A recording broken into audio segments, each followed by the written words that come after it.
포도 키우기 2년차 네 번째 영상이고요.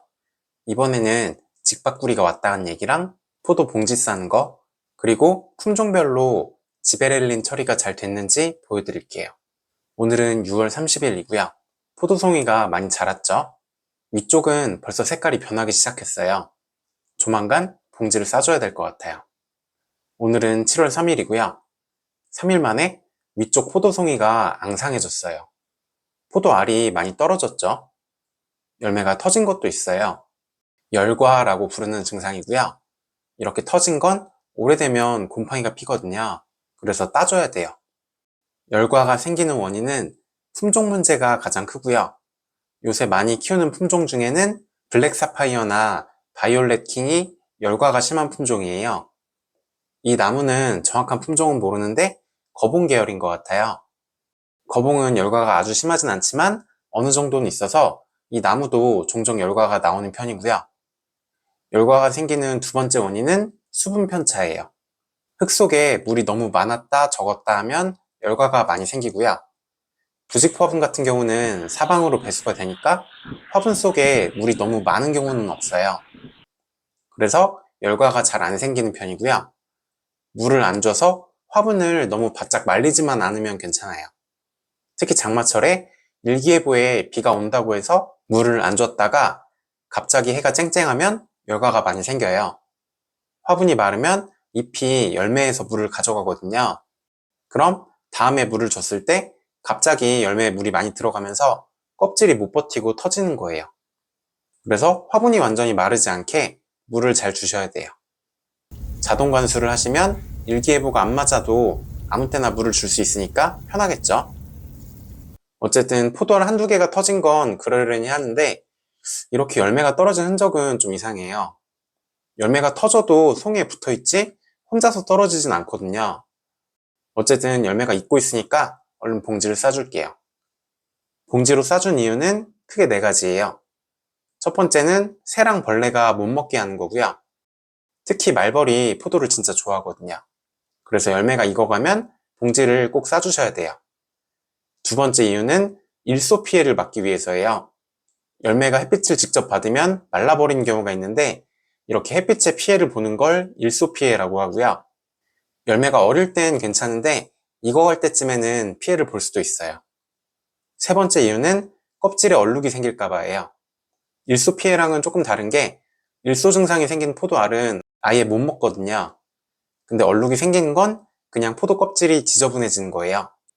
보통 검은색 포도는 표시가 안 나고요. 샤인머스켓 같은 노란색 포도는 얼룩이 표시가 많이 나서 상품성이 없어져요. 그래서 샤인머스켓을 드셔보시면 초록색 봉지에 쌓여있는 경우가 있을 거예요. 다른 포도는 흰색 봉지로 싸는데 샤인머스켓은 초록색 봉지로 싸는 이유가 햇빛을 더 많이 차단해서 얼룩이 안 생기게 하려는 거예요. 근데 저는 판매하는 게 아니고 제가 먹는 거니까 얼룩이 좀 생겨도 상관없어요. 그래서 모든 포도를 그냥 흰색 봉지로 싸고 있고요. 작년 사진을 보면 흰색 봉지로 쌌어도 샤인머스켓이 깨끗하죠. 그래서 크게 상관은 없었고요. 반면에 이건 품종을 모르는데 똑같이 흰색 봉지로 싸놓으니까 얼룩이 심하게 생겼어요. 그래서 보이는 게 중요한 분들은 노란색 포도는 초록색 봉지를 쓰시는 게 좋아요. 반면에 흰색 봉지는 햇빛이 많이 들어가서 당도가 더 높아지거든요. 그래서 저처럼 맛이 중요한 분들은 흰색 봉지를 쓰시면 되고요. 어쨌든 돌아와 보면 껍질에 얼룩이 생기는 걸 막는 것도 봉지를 싸는 이유 중에 하나고요. 마지막으로 봉지를 싸야 껍질이 얇아진다는 얘기도 있어요. 근데 제 생각엔 이건 아닌 것 같아요. 마트에서 샤인머스켓을 사 먹으면 대부분은 껍질이 두껍고 포도알이랑 껍질이 따로 놀거든요. 그 중에 포도봉지 안 씌운 건 하나도 없어요. 그래서 봉지를 안 씌워서 껍질이 두꺼워지는 건 아닌 것 같고요. 껍질이 두꺼워지는 건 비료를 많이 주거나 과다착과, 그러니까 포도 송이 수를 너무 많이 키워서 그런 걸로 생각하고 있어요. 물론 저도 봉지를 안 씌우고 직접 비교해 본 건 아니니까 껍질 두께에 영향이 있나 없나 확실치는 않고요. 봉지를 싸볼게요. 포도 봉지는 잘 보면 여기에 철사가 붙어 있어요. 흔히 저희가 빵끈이라고 부르는 거 있죠. 그거랑 똑같은데 종이 안에 들어있다고 생각하시면 되고요. 싸는 방법은 특별한 건 없어요. 그냥 포도 송이를 조심해서 봉지 안에 넣어주시고요. 봉지 입구를 잘 오므린 다음에 봉지 위로 철사를 감아주세요. 이때 철사 끝을 빵끈 감듯이 돌돌 말지 마시고요. 그냥 이렇게 감싸기만 해주세요. 어차피 나중에 송이를 점검하느라 봉지를 종종 벗겼다가 다시 씌워야 되거든요. 그래서 철사를 대충만 말아놓는 게 편해요. 저도 처음엔 꽁꽁 싸맸는데 이제는 대충만 감고 있어요. 이 정도만 해놔도 어차피 벌레나 새는 못 건드리고요. 봉지 아래쪽에는 구멍이 있어요. 그래서 봉지 안에 물이 들어가도 알아서 빠지니까 비가 와도 특별히 신경 쓸 필요는 없으세요. 봉지 싸는 시기는 지베렐린 2차 처리하고 3, 4주 정도 후에요. 이 나무는 6월 4일에 2차 처리를 했고 오늘이 7월 3일이니까 4주가 조금 넘었고요. 샤인머스켓 같은 만생종은 늦게 익으니까 4주가 더 넘어서 싸줘도 상관없어요. 근데 이 나무는 빨리 익는 품종이라 사실 일주일 전에 쌌어야 돼요. 그럼 그냥 아예 일찍 싸는 게 편하지 않냐고 생각하실 수도 있어요. 근데 너무 일찍 싸면 송이를 점검할 때 일일이 벗겼다가 다시 싸야 되니까 귀찮아요. 알속기를 많이 안 한 경우는 중간중간 너무 빽빽한 부분을 하나씩 잘라줘야 되거든요. 여기 보시면 안쪽에 들어있는 포도알이 터졌죠? 전에 분명히 엄청 듬성듬성하게 포도알을 솎았는데도 지금 보면 안에 박힌 알들이 있어요. 이것도 제가 중간중간 많이 잘라준 거예요. 그래서 봉지를 너무 일찍 싸지 말고 알이 크는 걸 보면서 너무 빽빽한 곳은 추가로 알을 더 솎아주셔야 돼요. 지베렐린 2차 처리하고 대략 3, 4주 정도 후면 포도알이 거의 다 크니까요. 그때쯤을 봉지 싸는 시기로 추천드려요. 직박구리라는 새 아세요? 포도 봉지 싸는 사이에 직박구리가 왔다 갔어요. 운 좋게 CCTV에 찍혔더라고요. 제가 바로 옆에서 봉지를 싸고 있는데 겁도 없이 포도를 먹고 있어요. 제가 방금 터진 포도알을 잘라서 바닥에 놨거든요. 3분도 안 됐어요. 근데 이렇게 빨리 찾아올 리가 없거든요. 이제 좀 의문이 풀리네요. 아까 포도알이 터져도 이렇게 떨어지진 않는다고 말씀드렸잖아요. 터져서 곰팡이가 필 때까지 붙어 있거든요. 이건 자연적으로 떨어진 게 아니고 직박구리가 먹은 거네요. 직박구리가 엄청 독한 새예요. 한번 맛있는 걸 찾으면 계속 다시 찾아오고요. 까치도 가끔 오긴 하는데 까치는 익기 전에는 안 건드리거든요. 근데 직박구리는 이렇게 조금만 익으려고 해도 다 먹어버려요. 제가 포도알을 잘라놓자마자 찾았을 리는 없고요. 이건 초범이 아니고 재범이라고 밖에 설명이 안 돼요. 아마 제가 봉지 씌우는 동안에도 어디서 계속 쳐다보고 있었나 봐요. 소리를 쳐도 안 도망가고 제가 이렇게 손으로 쫓으니까 그제서야 가더라고요. 너무 약이 오르긴 하는데 제 잘못이긴 해요. 사실 3일 전에 색깔 변하는 걸 봤을 때는 봉지 씌우기에 이미 조금 늦은 거거든요. 직박구리가 딱 환장할 시기예요. 이날 바로 봉지를 씌웠어야 됐는데 집에 다녀오기 귀찮아서 오늘 씌웠더니 그새 많이도 먹었네요. 그래도 이제 봉지를 다 씌웠으니까 건드리진 못할 거고요. 다행인 게 맘먹고 부리로 봉지를 찢으면 조금 찢어서 먹을 수도 있을 것 같은데 머리가 그렇게까지 좋진 않더라고요. 저처럼 늦은 다음에 후회하지 마시고 빨리 익는 품종은 지베렐린 2차 처리하고 3주 후, 늦게 익는 품종은 4주 후에 봉지를 씌워주세요. 오늘은 봉지 싸기 전에 지베렐린 재사용한 거 결과도 찍어봤어요. 앞 영상에서 지베렐린을 재사용했었죠. 괄호 안에 있는 숫자가 지베렐린을 물에 녹인 후에 며칠 있다가 사용했는지예요. 예를 들어서 여기 미와이는 1차 처리할 때 4송이는 녹인 지 이틀 된 지베렐린으로 처리했고요. 한 송이는 녹인 지 열흘 된 지베렐린으로 처리했어요. 2차 때는 4송이는 녹인 지 9일 된 걸 썼고요. 한 송이는 무려 13일 된 걸 썼어요. 하나씩 볼게요. 먼저 거봉 닮은 포도는 지베렐린을 재사용하지 않고 녹이자마자 사용했고요.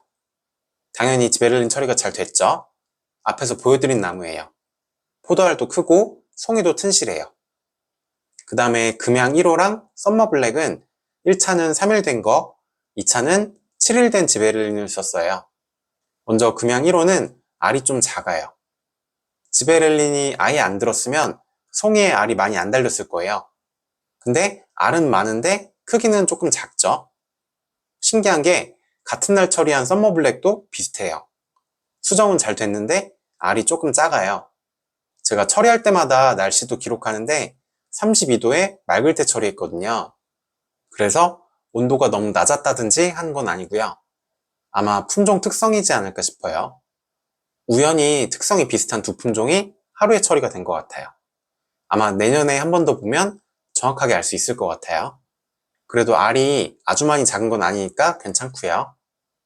샤인머스켓은 1차 때는 한 송이만 6일 된 걸 썼고 2차 때는 전부 다 9일 된 걸 썼어요. 이게 1차 때 6일 된 지베렐린으로 처리한 송이고요. 상태는 아주 좋아요. 포도알 배꼽 쪽이 쏙 들어가 있죠. 이렇게 되는 포도알은 크게 자라요. 물론 앞에 봤던 품종은 배꼽이 안 들어가고요. 샤인머스켓처럼 수세가 센 신품종들 특징이에요. 지베렐린 처리할 때 풀매트는 안 들어가고 더크리 처리를 해야 들어간다는 얘기도 있는데 틀렸죠. 저는 풀매트만 썼는데 배꼽이 들어갔어요. 제 느낌으로는 나무를 얼마나 건강하게 키웠는지에 따라서 배꼽이 들어가는 것 같아요. 다른 송이들도 잘 크고 있어요. 마지막은 미와이이고요. 배꼽이 쏙 들어간 게 보이죠? 포도알도 빈 곳 없이 다 붙어 있고요. 지베렐린은 잘 처리됐어요. 근데 알속기가 좀 잘못된 것 같아요. 이렇게 배꼽이 들어가면 포도알이 훨씬 많이 커져야 되거든요. 근데 생각만큼 못 커졌어요. 그리고 포도알 사이에 빈 공간이 없죠.